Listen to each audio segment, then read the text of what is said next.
देखो आज बहुत संघर्ष और संग्राम पर स्वतंत्र ओडिशा प्रदेश 1936 विषय गठन कराइतिला एवं एबे मध्य बहुत ओडिया भाषाभाषी अंचल ओडिशा प्रदेश बाहर रही जाइछि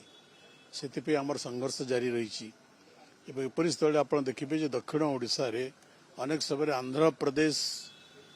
सरकार माने सेमाने अनुप्रवेश करुछंती कोटिया ग्रामपुंज को दखल करने चेष्टा करुछंती अन्य अंचल दखल करने चेष्टा करुछंती सेहीपरि आपणकर ओडिशार बरगढ़ जिला झारसुगुड़ जिला सीमांतवर्ती अंचल छत्तीसगढ़ को लगी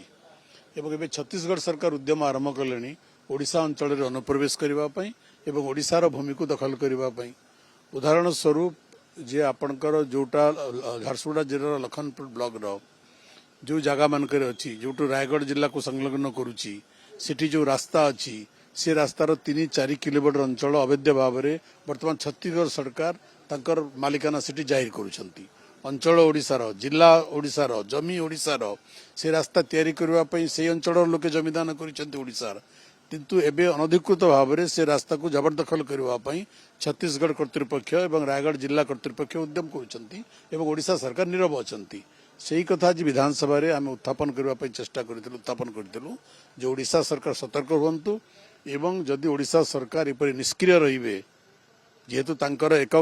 गोटे दलर सरकार अच्छी जो दलर सरकार ओडिशा रे से दलर सरकार छत्तीसगढ़ रे तो दलीय मनोभाव जदि ओडिशा सरकार निष्क्रिय रहिबे ताले ओडिशार प्रभुत्व क्षति हेबो तेणु यहाँ गोटे दारुण संकटर सूचना देलानी एवं ओडिशा लोके एबठारु गैस पे हंतसंत हेलेनी एवं भारत सरकार ओडिशा सरकार संपूर्ण भाव में ए दिगरे विफल होइछंती एवं आमे आशंका करुचु जे सरकार सचेतन न हेबे आनुषंगिक पदक्षेप तुरंत ग्रहण न करिवे आगामी दिन में समस्या आहुरी बढ़िबो।